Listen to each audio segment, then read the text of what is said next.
Order! Order! You are an incorrigible delinquent at times. Behave yourself, man!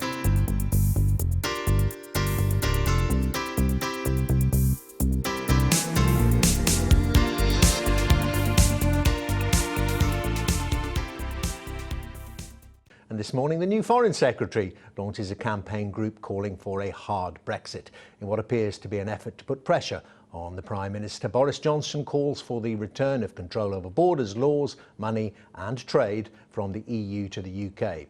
Well, a high-profile Leave campaigner and Conservative MEP Daniel Hannan is live now in Basingstoke. And a very good morning to you. Well, let's work through some of those comments.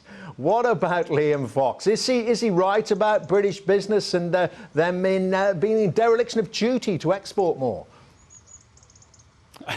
I think Liam would accept that he phrased that badly, and which of us hasn't done that at one time or another? I know I certainly have. I suspect even you might have done, Dermot, from time to time, in the course of a basically very good speech, talking about the export opportunities that will now be open to us as a global country engaged with global markets. He, I think, phrased one section in a way that he, I'm sure, regrets now. OK, and you don't think he should have phrased it like that. What about David Davis, then, the Brexit secretary, saying, well, Britain may have to leave the single market? Not government policy yet. We're not sure what it is. But do you agree with Mr. Davis? I mean, the thing is, in this century, more than 90% of the economic growth is going to come from outside the EU. And the challenge for Britain is to be part of that growth, to be plugged in so that we benefit as Africa, Asia, South America and the other surging parts of the world push ahead. And in order to do that, we can't rely on the EU, because we know that the EU is very reluctant to sign trade deals with these parts of the world. It's been talking for 9 years with India, hasn't done anything, refuses to talk to China. And so the huge opportunity for us is to return to being a global maritime merchant country, of course trading with our friends in Europe, but no longer being subject to the external tariffs of the European Union, the customs union, and the regulation of all of our domestic commerce and industry. Of course, we're going to have to meet EU standards when selling to the EU, just like we have to meet Russian standards when we sell to Russia. But no longer will we have to apply burdensome and expensive regulations either to our domestic commerce and industry or to that bit which we sell beyond the EU. And this characterisation of the debate as soft and hard Brexit, do you think the nature of the results should inform that debate slightly? The 52-48 in favour of Brexit. If it had been 60-40, would that have signalled hard Brexit? This result means something more nuanced? I mean, I think that's a very fair point. It was a very marginal result. I think that imposes on the winning side an obligation to take very seriously the top concerns of the losing side, both in terms of continued trade with the EU and in terms of continued participation in various research and educational programs and so on. I think we need to listen to what the 48% want. And I think we should have the closest relationship with the EU compatible with being a sovereign country. Think of it a bit like Canada with the US. Canada also has a federal state on its doorstep. It isn't part of that federation. It makes its own laws. But it has the closest relation in terms of military alliance, security links, trade and so on. And that, I think, should be our model. We want to work very closely with our friends and allies, who are also our suppliers and customers in Europe, but making our own laws. So is Boris Johnson, is the Foreign Secretary pushing it too far? No, I think what you just showed Boris there in the clip, saying we want control over our own laws, money, democracy. Absolutely, that's what people voted for.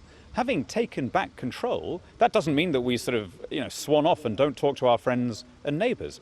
I think there is a very good case, having taken back jurisdiction, for, in some cases, replicating through treaties as a friend and neighbour, bilaterally, some of the arrangements that we have with our allies in Europe.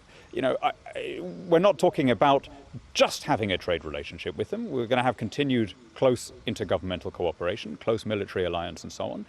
But it'll be on the basis that Parliament, and therefore we, ultimately decide what happens. One of the other things Boris Johnson is remembered from the campaign, of course, is standing beside that bus with the £350 million for the NHS on it. Now, it may have come down to £100 million a week, but do you think Theresa May should not have reneged on that? Well, it's hardly reneging. It wasn't a promise that she made. I mean, I think, by the way, if Boris had been Prime Minister, I think he would have felt morally obliged to honour that. But the essence of a referendum is that you're instructing a government. A referendum isn't a general election. Because we're not used to them, a lot of people struggle with this. If people voted leave, they weren't electing Boris. They were voting to instruct the government to get out of the EU on the best terms we can get, advantageously to ourselves, but also being fair to our friends and allies in Europe. That is going to free up a lot of the money that we're currently paying to Brussels. But how we now spend that money, of course, will be a question for the British people in Parliament. Now, let me ask you, we've had discussions before, haven't we, Mr. Hannan, about the nature of the trade deals, and you feel that a free trade arrangement, a quick one from the UK, would be one of the best ways to go. I've just been talking to a very experienced trade negotiator, Michael Johnson, who says, well, he doesn't really believe there is any such thing as free trade, and the downside of that is that some of the activities in the country that does that, the UK, suffer very badly indeed. We're thinking about agriculture here, certain industries, the steel industry, the car industry. He was right to say that no country in the world has ever pursued pure free trade, because, as he correctly said, there are always vested interests, there are always industries that want protection. However, the countries that have got closest to that ideal, whether it's Switzerland or Hong Kong or Singapore, almost without exception, have been countries that have then grown more quickly, and the standard of living for everybody in that country has tended to rise faster than the countries that retain distortions, protections, and closed markets. So, of course, we're not going to be able to have a kind of pure, perfect, open trade model, because there are going to be distortions here. I've been in politics long enough to know that that's how it happens. But the closer we get to it, the better it will be for everyone. And where there are industries that particularly are going to be affected by the transition. So actually farming is a good example, right? We're in the common agricultural policy now. Outside it, we'll have much cheaper food. It'll be a huge boon for almost every family in the country as groceries come down. But when every other country in the world, every single one except New Zealand, subsidises its farmers, it would be very difficult to say we're going to be the only ones who don't. So what we should do in that situation is simply give a higher direct grant to our farmers than at present, rather than having tariffs, quotas or other trade barriers. That's by far the cheaper and more effective way of doing it. And lastly, Mr. Hannan, may I ask you about, I think what we'd all agree would be a very unwelcome dimension of the Brexit vote. I mean, do you feel there has been an increase in hate crimes involving foreign nationals in the UK?